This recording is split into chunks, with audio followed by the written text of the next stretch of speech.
then we'll start. Hello, everyone. Bonjour à tous. Welcome and thank you for participating in today's technical briefing, which will provide an update on the COVID-19 vaccine rollout and distribution. Today, we'll hear from Dr. Howard Njoo and Major-General Dany Fortin from the Public Health Agency of Canada. They are accompanied by Dr. Tom Wong from Indigenous Services Canada. Aujourd'hui, nous entendrons les allocutions de Dr. Howard Njoo et du Major-Général Dany Fortin de l'Agence de la santé publique du Canada. Ils sont accompagnés aujourd'hui du Dr. Tom Wong de Services aux Autochtones Canada. Following the remarks, we'll open the teleconference line to questions from the media. Suite à la présentation, nous répondrons à vos questions. If you wish to ask a question, please press *1 on your phone now. Si vous désirez poser une question, appuyez sur *1. Procédons à la séance d'information technique. Let's begin today's technical briefing. Over to you, Dr. Njoo. Okay, thank you very much. Merci, Eric. Hello, everyone, and thank you for joining us today. I'm here with Major General Dany Fortin, Vice President of Operations and Logistics at the Public Health Agency of Canada. We will each provide brief remarks on an update to the COVID-19 vaccine rollout in Canada, and then open the floor to questions. To assist us in answering your questions, we have with us Dr. Tom Wong, Chief Medical Officer of Public Health, Indigenous Services Canada. As of today, more than 1.5 million doses of COVID-19 vaccines have been administered in Canada. This means that 2.9% of Canadians have received at least one dose of vaccine, and 1.1% have received 2 doses. We're seeing positive signs that the rollout is ramping up. Last week, provinces and territories administered more than 240,000 doses of vaccines, the highest weekly number in the past 5 weeks. This is a reflection of greater supply. Major General Fortin will provide details on that in a minute. We expect this percentage to significantly increase throughout March.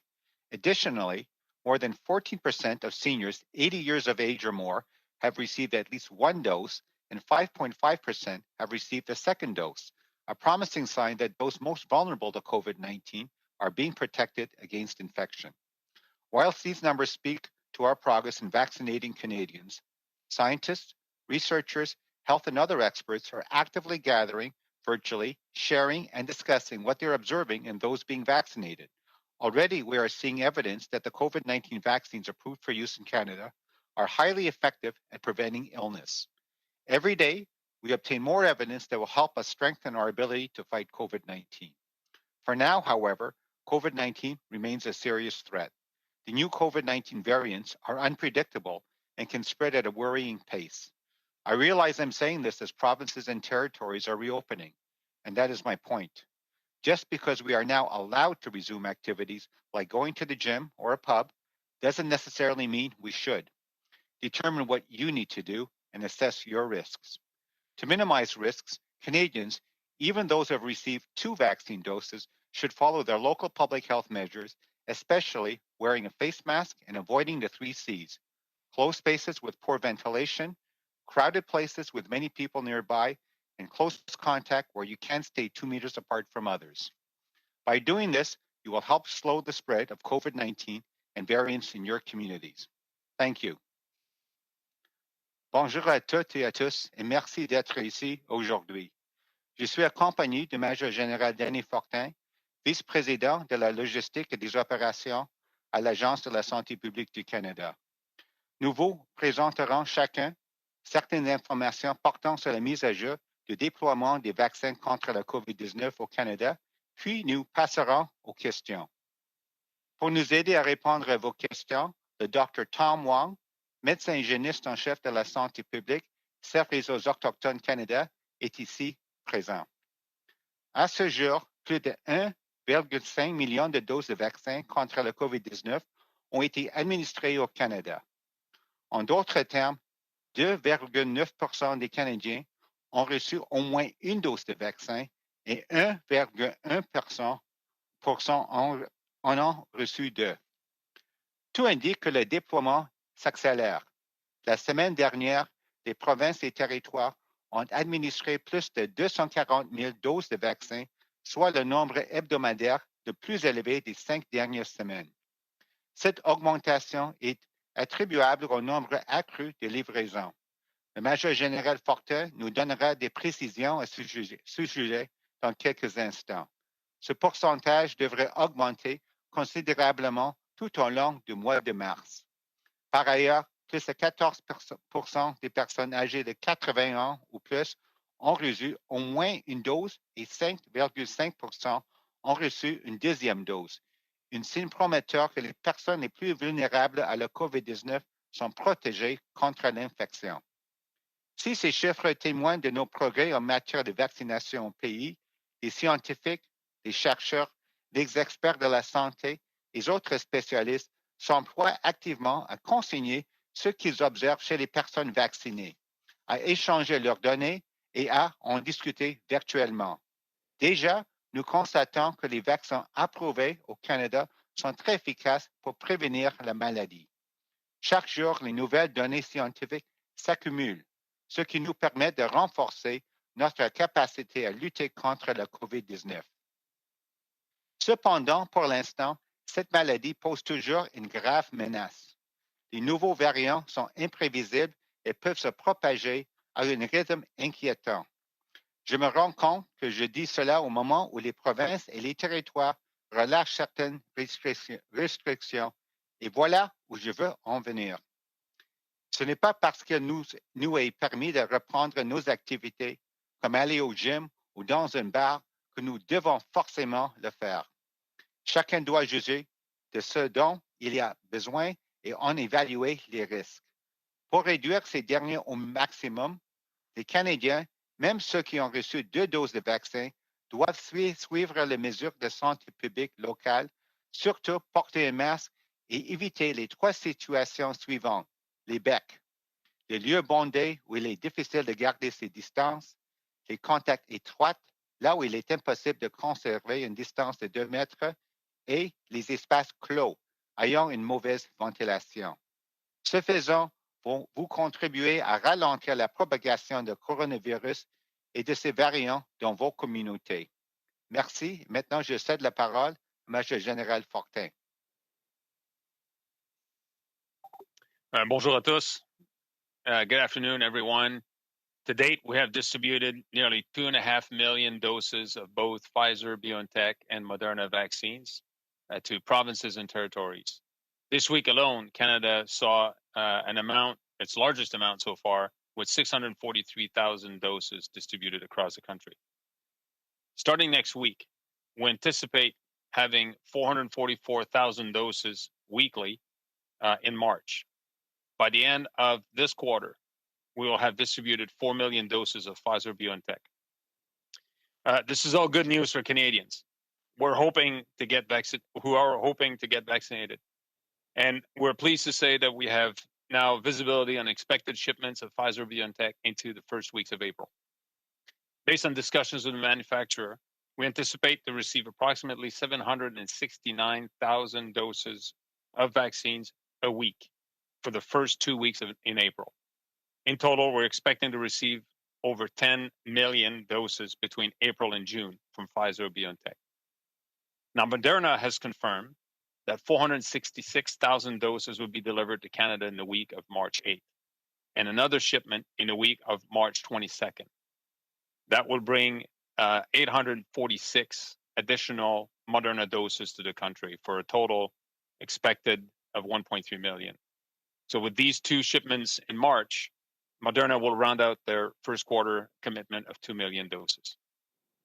We're still working with the manufacturer to confirm the exact dates to come for doses and dates to come for their second quarter shipments. We regularly share updates with provinces and territories, and will inform Canadians of any development in a timely manner.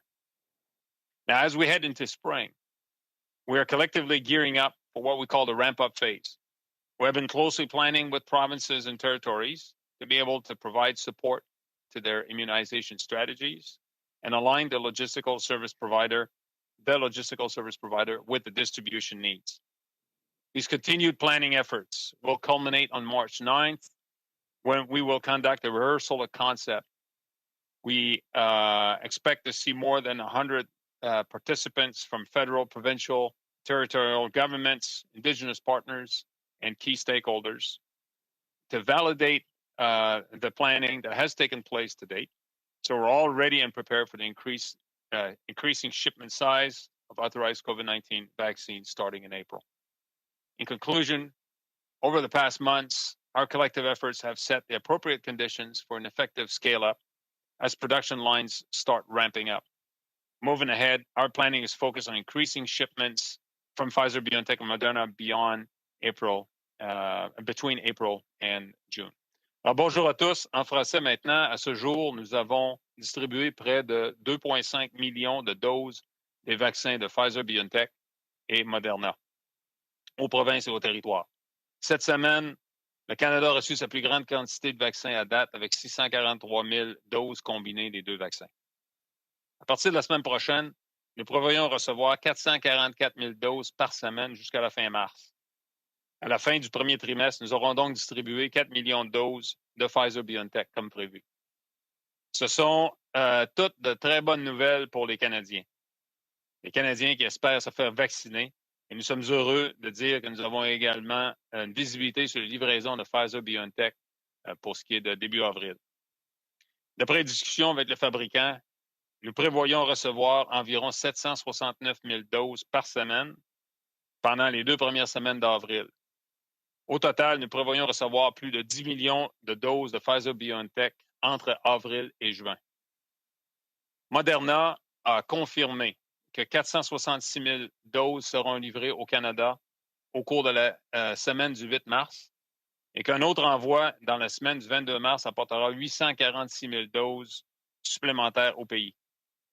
Avec ces deux expéditions confirmées en mars, Moderna complétera son engagement du premier trimestre de 2 millions de doses.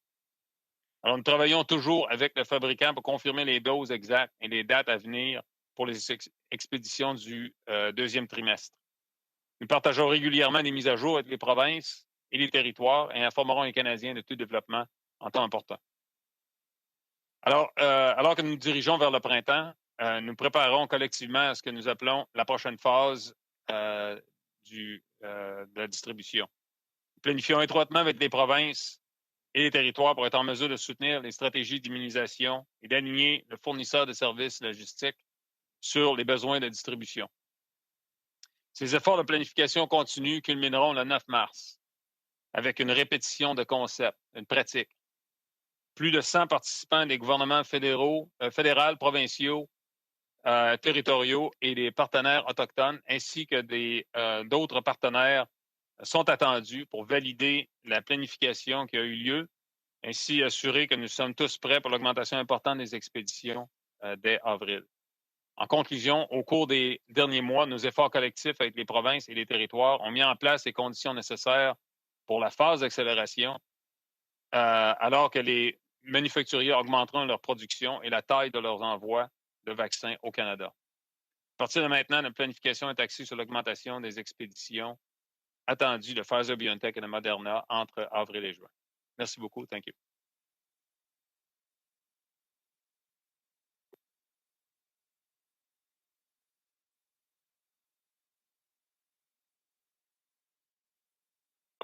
Thank you, Major-General Fortin. We will now open the telephone line to questions. If you have any questions, please press *1 on your phone. We will now start with the first question. Operator, over to you. Thank you. Merci. Again, yes, if you have a question, please press *1. Si vous avez des questions, faites *1. You want a brief pause while the participants register. Courte pause pendant que les participants se fassent *1.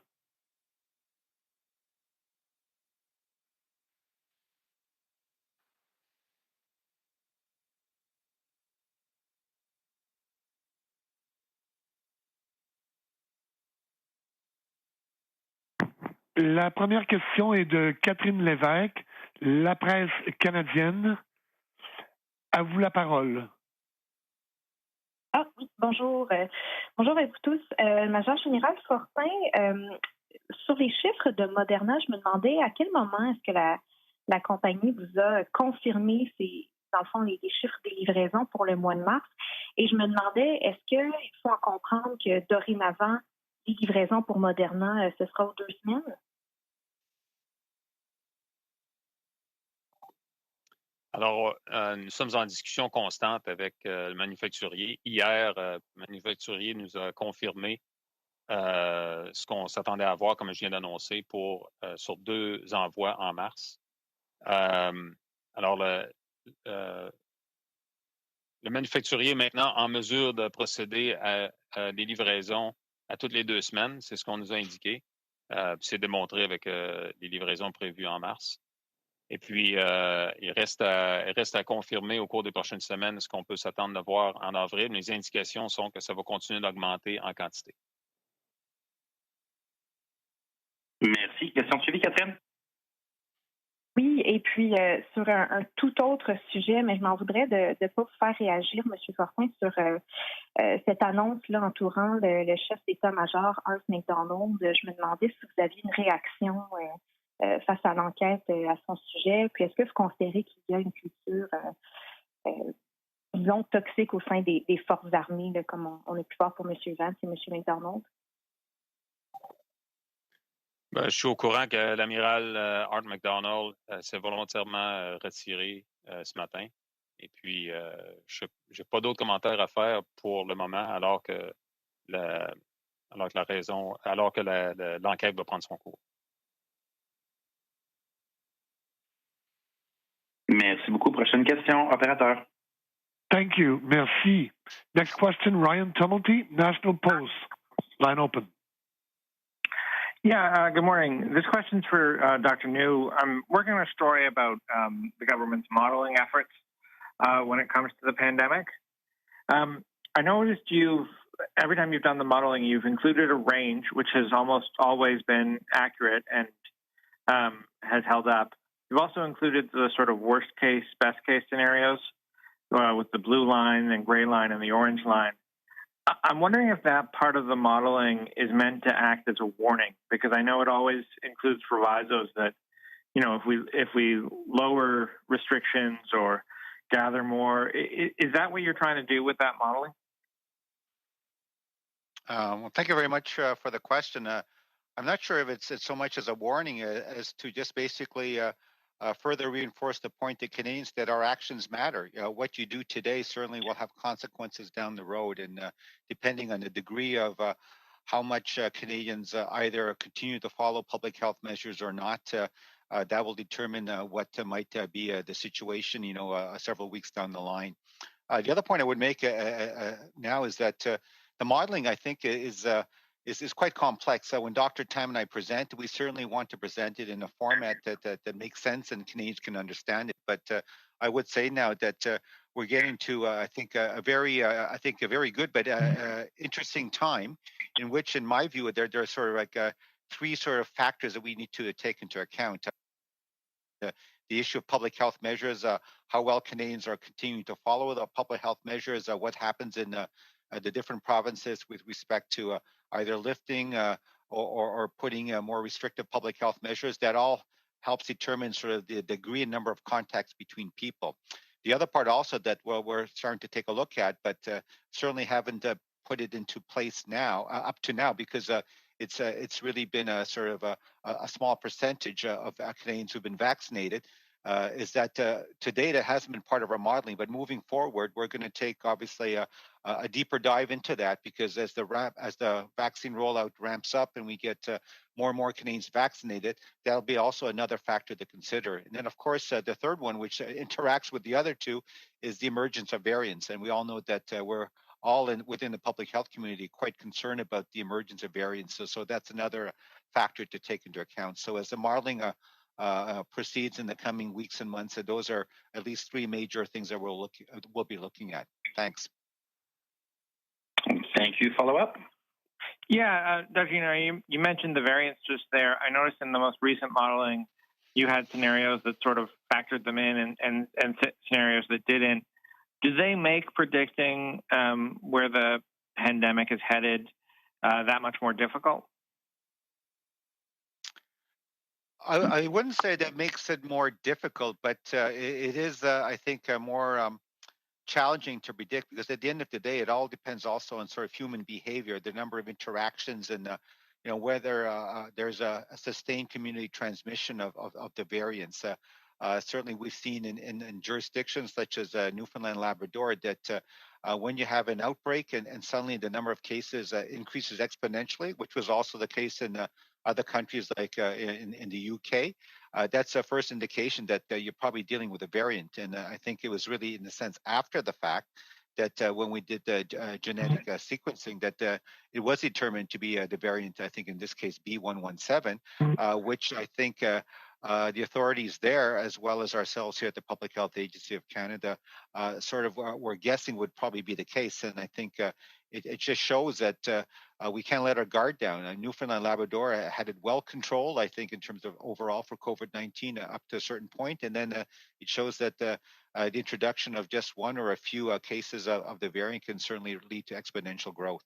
So yes, it is worrying, and it's hard to predict. A lot of provinces now, obviously all 10 provinces have reported cases with the variants and different types of outbreaks in different settings. So it's something that we're certainly keeping an eye on, both nationally, but obviously within the individual provinces and territories. Thank you, Dr. Njoo. Operator, next question. Thank you. Merci. La prochaine question, Annie Bergeron-Olivier, CTV National News. À vous. Hi, thank you so much for taking my question. This is for Dr. Njoo. The FDA is expected to make a decision tomorrow on the Johnson & Johnson vaccine, and it said that it could approve it as early as tomorrow night with shipment immediately. I'm wondering if you know where Health Canada is in that process, and I also know that we've ordered, I believe, 10 million doses of J&J. I'm wondering if you know how quickly those doses can be delivered to Canadians upon approval.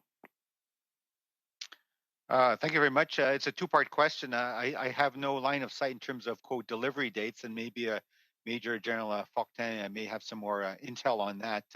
With respect to the regulatory process, as I stated on numerous occasions, really it's an independent process by the regulators at Health Canada. So I have no line of sight in terms of how the process is unfolding. What I will say, though, is that they are going through their due diligence. I think Canadians can rest assured that we have one of the most stringent, I would say, regulatory processes in the world. That certainly the safety and effectiveness of any vaccine or any product that gets approved by Health Canada will have gone through a rigorous process. And I understand that they're also looking at the data right now. They're receiving information from the company, and I would just leave it at that and say that certainly they're working as quickly as possible, but I really don't have a line of sight in terms of when that decision might be forthcoming. Thank you. Thank you. Follow-up? Yes, my follow-up is for Mr. Fortin. Yesterday, General Hillier in Ontario said he didn't quite want to stick to the September timeline. He said he was reluctant to commit to getting everyone in Ontario a vaccine by September. And he said he was reluctant to do that because of vaccine shipments and the fact that there have been delays coming from Pfizer and Moderna, and in some cases, no shipments at all. So it seems like there's a little bit of a lack of confidence in Ontario that the federal government will be able to get the vaccine shipments it's promising delivered in time to the provinces. I'm wondering what you can say about the future of these vaccines, how confident you are that they will arrive without any delay. And when you mentioned the 765 doses expected in the coming weeks, is that only from Pfizer, or is that a Pfizer-Moderna combined?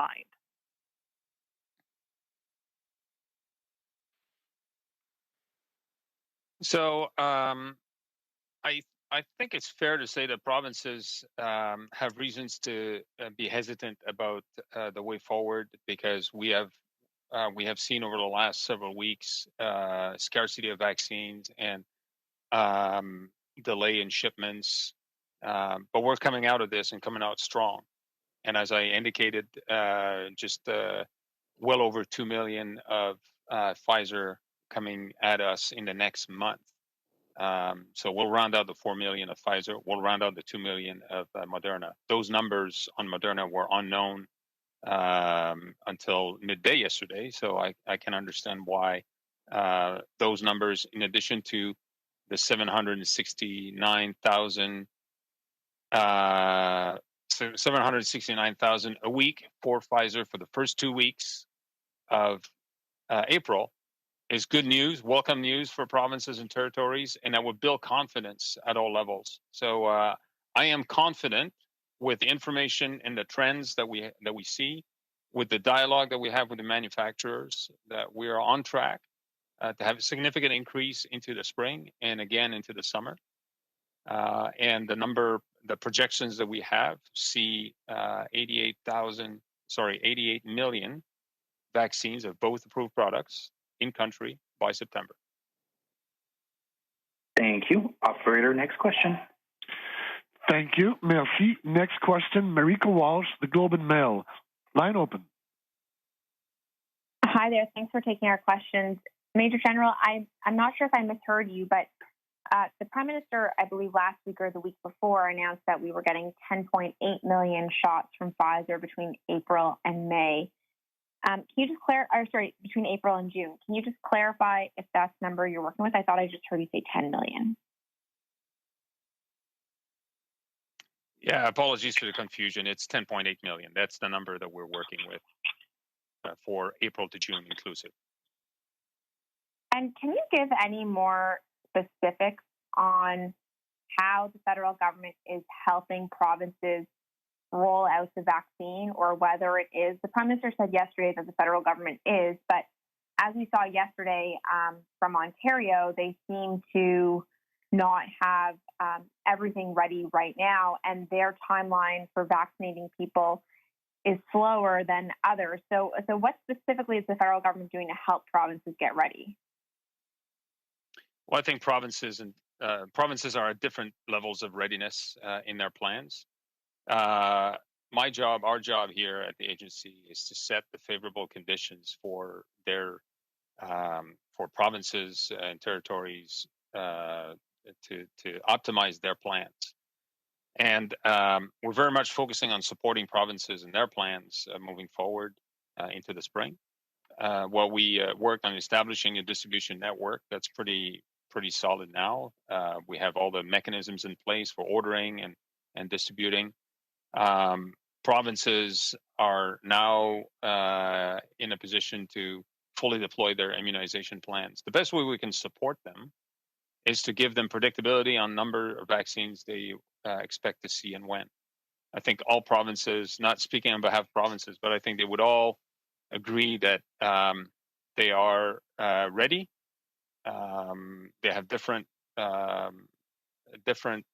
distribution and immunization processes in place, whether it's super vaccination or mega vaccination sites or mobile clinics or drive-through clinics. Those are all things that they are putting in place, and to line up the appropriate health workforce to do that as we scale up. But it's hard to do that if you don't have a good sense of how many doses and when.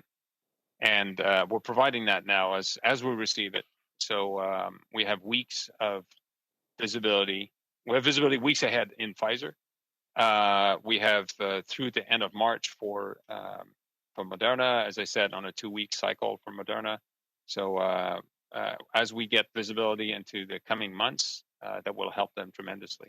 I would add that we share with them projections. We're about to share Statistics Canada tool that gives you more fidelity on the population, of the demographics in your jurisdiction, as well as a playbook that we've been developing that offers a wide range of ideas, things that we've identified with provinces and other stakeholders and territories. And the 9th of March will be an opportunity to come together and really compare notes in a meaningful way. That won't be the end of it. There will be additional discussions down the road as required.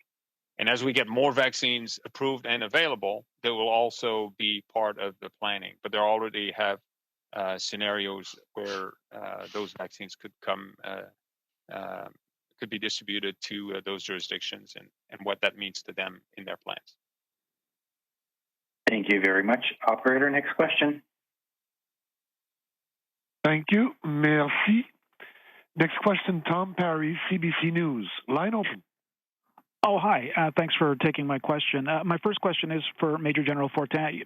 Major General, you were just talking about that rehearsal of concept happening on March the 9th. Can you talk a little bit more about that? I mean, who's going to be involved? What are you kind of rehearsing for? What are you hoping comes out of this exercise? What are you hoping to learn?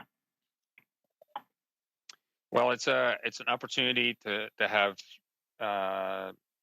representatives with distribution, immunization, health officials, really the provinces and territories are invited to participate.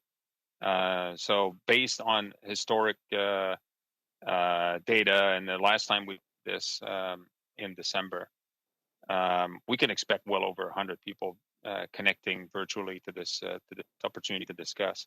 What we all hope to see is provinces sharing important parts of their plan and their considerations, and see where we could be value added in addition to what we've been doing so far. It's not a discussion about different variables and conditions. It's very much about their plans, our input, what we can do to leverage, how we can leverage the logistics service provider, how we can reposition, reprioritize freezers, and so on and so forth. So a lot of planning has taken place, a lot of discussions have taken place.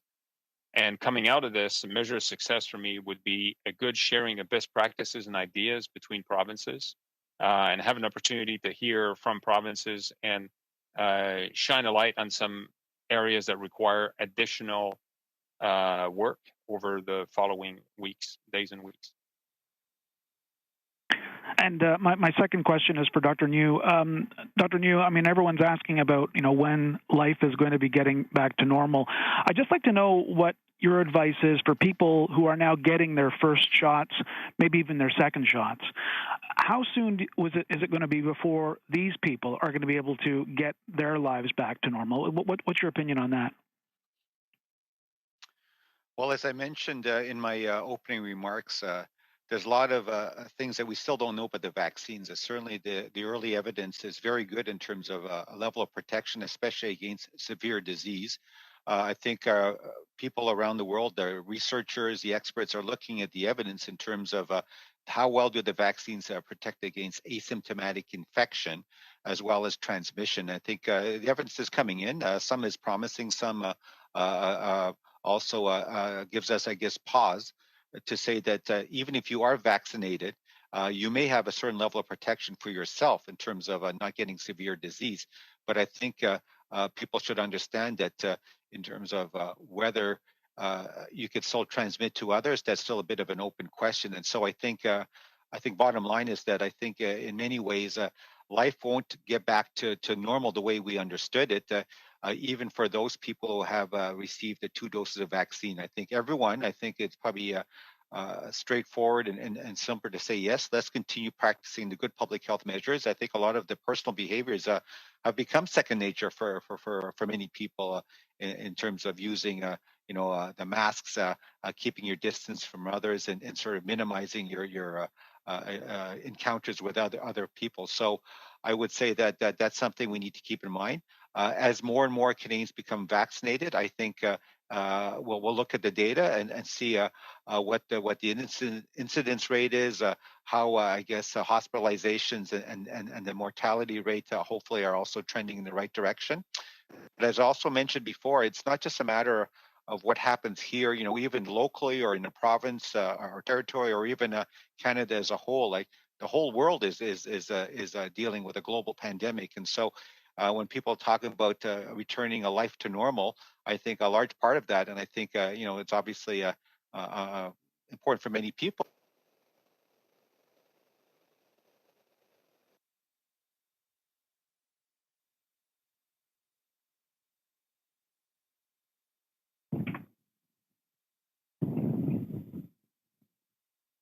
Dr. Njoo, I think we lost the last portion of that question.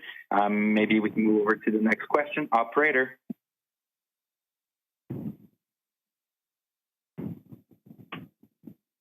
Thank you. Merci. It is from Vic Adopia, CBC National News. Line open.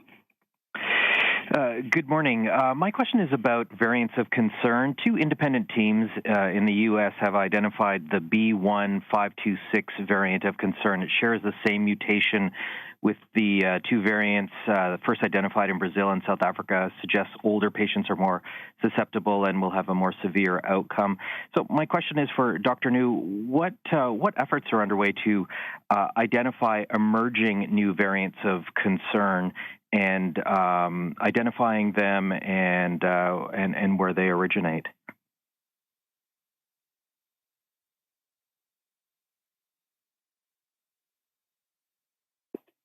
Sorry, Vic, I think we have some technical difficulties on the video conference side of things. We'll just pause for a moment and see if it can come back to normal. Okay.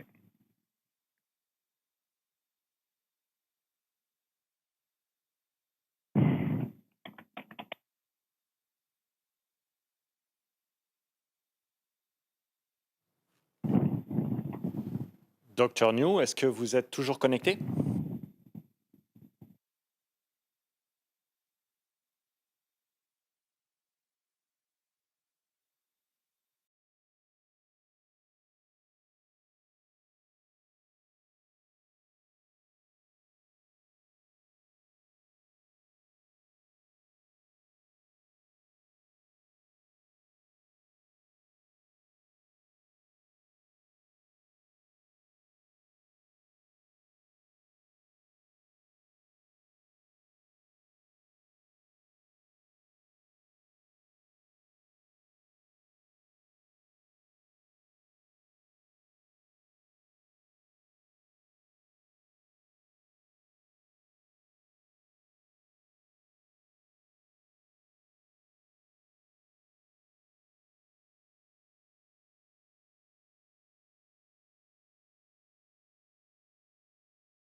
I'm not sure if you heard the question about the variants of concern, the new one identified in New York by two independent teams of researchers. It contains the same mutation associated with the Brazilian and South African variants, where it does seem to affect older patients more severely. So my question is, what efforts are underway to identify these emerging variants of concern in Canada? Can you hear me? It's Dr. Njoo. I just want to make sure with the disconnect. Okay. Loud and clear. Loud and clear. Okay. Hopefully I'm not talking too loud. So, apologies for the technological issues. So, I would say that certainly we're taking the issue of variants very seriously here in Canada, and I think we've mentioned it a couple of times. From the laboratory perspective, our National Microbiology Laboratory is working closely with the provincial territorial counterparts to basically pool their resources and look at doing genetic sequencing of samples. It doesn't make sense at the present time to try and do genetic sequencing because that takes time for every single sample. So certainly they're doing it with the, with sort of a focus. They're also leveraging, I think, Cancogene and other partners in academic centers to harness the power of capability of genetic sequencing for the variants. What I would say is that at the beginning we were doing genetic sequencing of about 5% of all the cases in which we had samples. Now we're aiming for about 10%. And I think that is also the target in most of the larger provinces. Having said that, though, what the provinces are also doing, I think, for the most part, is that they're also doing what we call an initial screen. So when they actually do the sample, they will look for a certain mutation. Let's say, in this case, very technically, the N501Y, which to this point has been a common mutation for the variants detected so far in Canada. And if that is there as sort of a part of the initial screen, then they will go forward with the full genetic sequencing of that particular sample. That will still take a few days. Having said that, they're also looking to put in a priority sequencing for certain types of situations. Certainly, if, let's say, there's a case that's been associated with multiple other cases, contacts, there's evidence that maybe it's a super spreader event. Certainly, that type of situation, like an outbreak in a nursing home, will certainly take precedence in terms of genetic sequencing. As well, we're also looking at certainly with what we're doing at our borders for any case that's travel related. So if it's an incoming traveler that it turns out that COVID-19, that will also be something looked at very closely in terms of doing the genetic sequencing. And then also finally, certainly for individuals, the cases, people have been vaccinated. That's another situation where I think definitely we want to look at the genetic sequencing to determine if there is what we call vaccine escape, whether there's maybe variant at play that might have had an impact in terms of the vaccine effectiveness. So hopefully that answers your question. It's a multi-pronged approach, a good collaboration between a federal level, a provincial, territorial level, and also with other partners to have a good surveillance system in place to detect variants. Thank you. Thank you, Vic. Do you have a follow-up? I'm sorry for technical issues earlier. Yeah, no problem. Thank you for your answer, Dr. Njoo. So, yes, my follow-up question is this New York variant, the B1526, as it's being called, is that on your radar, or is it on Canada's radar in terms of any sort of prevalence of this at all?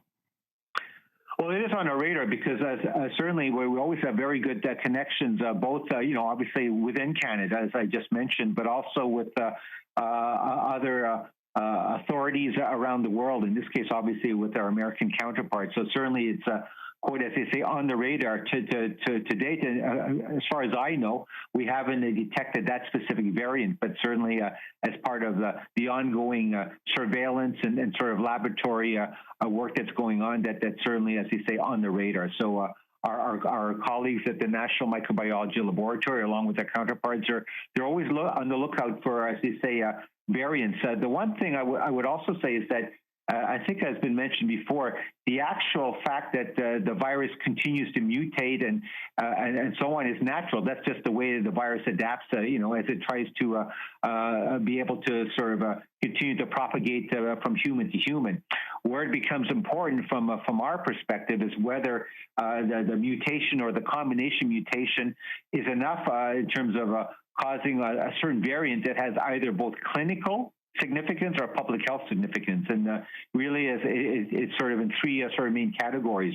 For one, does it actually have an impact in terms of transmissibility? And we've seen with the variants to date in Canada that certainly they've shown to be more transmissible. So that's certainly of significance. The second part that we're also looking at is that whether it has a significance in terms of causing more severe disease. There's some evidence that some of the variants do cause more severe disease, and that's something that's still sort of actively being looked at. And then the third point is, I think I mentioned earlier, is looking at whether any of these variants actually have an impact in terms of the vaccines that are currently authorized in Canada, and also for some of the others that may come down the pipeline. And certainly we're aware that, for example, companies like Pfizer and Moderna are continuously looking at it in a laboratory setting with these variants to see what the impact might be on the vaccines. And certainly they're looking at potentially down the road, should there be any modifications or adjustments necessary. So there's a lot of work going on in the area of looking at the variants and their potential implications for public health. Thanks. Thank you. Operator, next question. Thank you. Merci. Next question, Mia Rabson, the Canadian Press. Line open. Hi, I'm just wondering, Dr. Njoo or Major General Fortin, if either of you could give an update on how the provinces have been finding the sixth dose extraction so far. We're sort of, I guess, well into that period. I'm just wondering what reports we've had back of how well it's working or how hard it's been to get that sixth dose.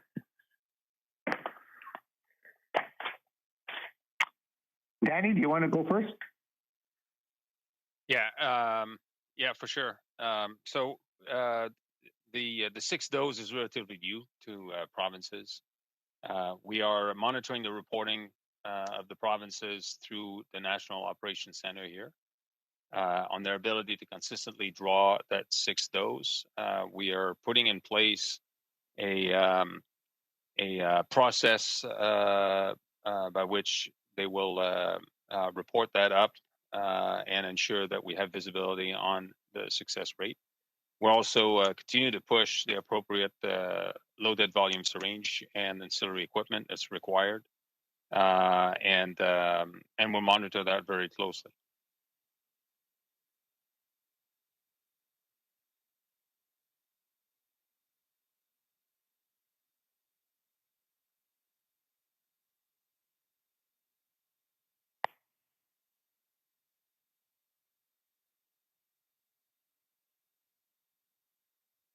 Hello? Hello? Hello. I think we may have lost Major General Fortin, unfortunately. Dr. Njoo, did you want to add to that response? Am I here? Yeah, you're there. Go ahead. Okay. So I'll repeat my answer. I'm sorry if that didn't go through. So the sixth dose is relatively new with provinces. And remember, we just received last week and this week large shipments. So there will be more opportunities, more numbers to go off of. But we're monitoring the reporting of their ability to administer the sixth dose or to draw the sixth dose from the National Operations Center. And if they're able to draw that consistently, with the supplied low-dead volume syringes that we've pushed out, we'll continue to push more of those syringes to provinces, and very, very soon I would expect to see numbers from provinces on their ability to draw that consistently. Thank you, Mia. Do you have a follow-up? Yeah, I'm also wondering, now that we're getting more and more doses of Pfizer, I believe that back in December you talked about just sort of like a dozen sites, but that we were supposed to expand to several hundred, I think, in the end for deliveries. Just wondering if you could give an update on how many sites we now have for deliveries, and also what impact on those sites or the deliveries it will have, assuming Canada follows the U.S. and makes the change so that it can be stored, Pfizer can be stored for a couple of weeks at a warmer temperature. So this week alone, we had 107 different vaccine delivery sites for Pfizer products. Some of those delivery sites can be dual use with Moderna. Some are just Moderna. Clearly, Moderna we're trying to push that to remote Indigenous communities and into the territories where Pfizer does not go. Overall, provinces have turned on, turned off vaccine delivery sites. Some have stayed on throughout because of the realities, their requirements in the various locations.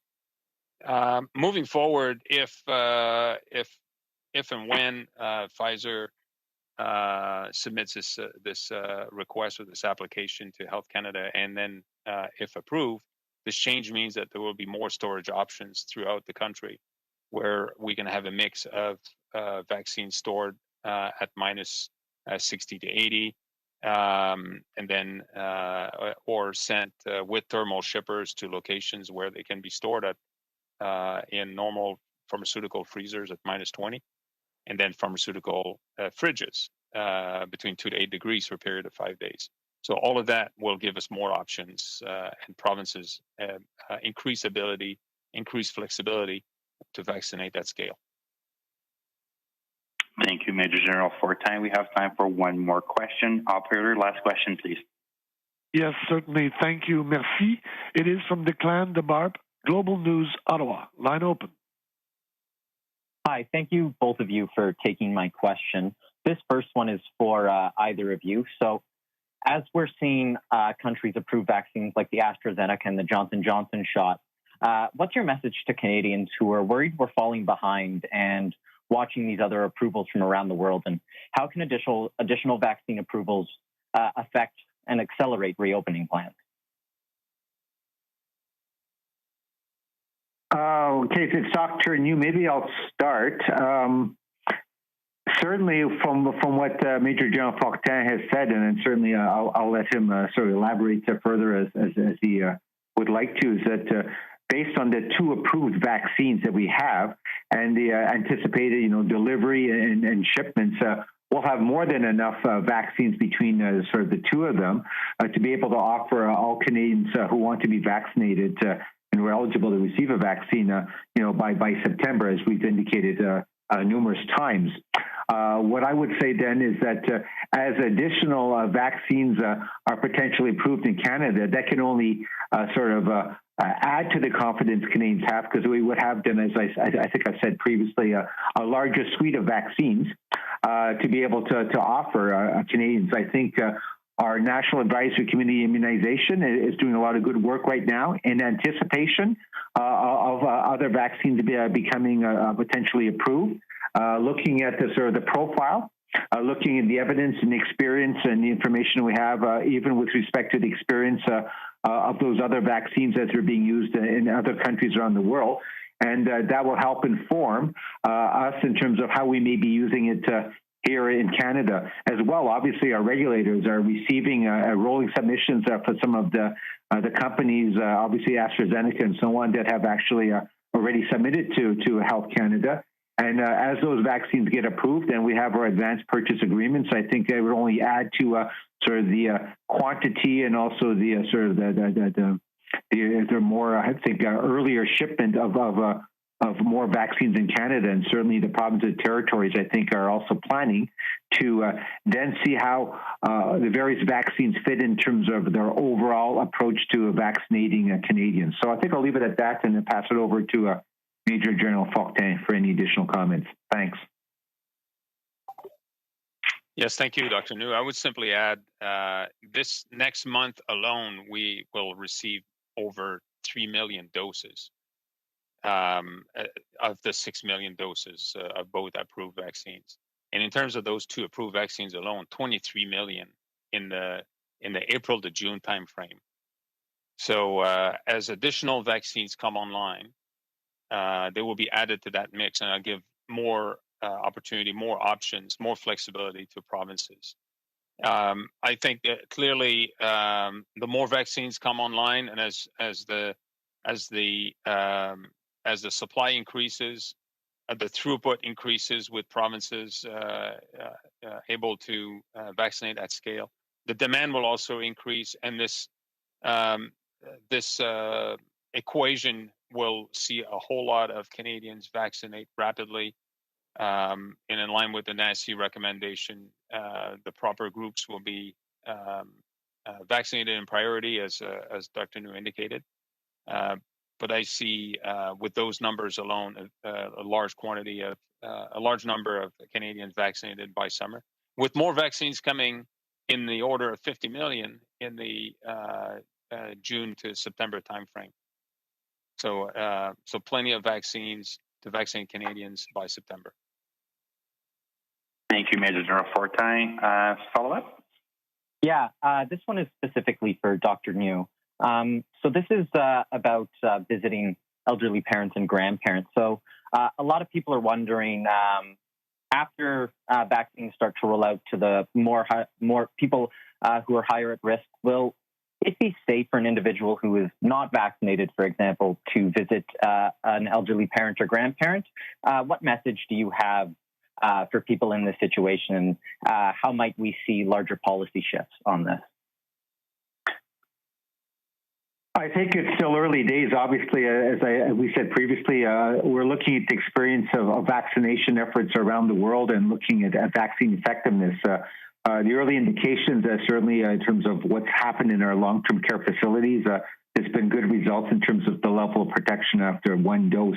In terms of a larger policy shift, I would say that we need to have that discussion, as we always do, with our counterparts, the chief medical officers of health across the country at the Special Advisory Committee, to share our individual collective experiences and see how that would translate in terms of what could or should happen in individual jurisdictions. I think it's difficult for me to sort of pronounce on a very complex issue right now. I think at the present time, I think probably the best thing to say is that individuals should follow, obviously, the advice and direction of local public health authorities. I would say that even with vaccination, I don't think we're out of the woods. And even for those people who are vaccinated, I think it should still be, hopefully, a maintenance of good personal protective measures. It may not be for yourself, but also in terms of protecting others, because we don't know about, as I mentioned before, the transmission aspect for those who are vaccinated and so on. So at this point, it's a live issue. We'll continue to follow the data, as we always do, and the best science that we know of in terms of the evidence as we move forward. Thanks. Merci beaucoup, Dr. Njoo. That will be all for today's technical briefing. C'est ce qui met fin au briefage technique pour aujourd'hui. Thank you very much and have a good day.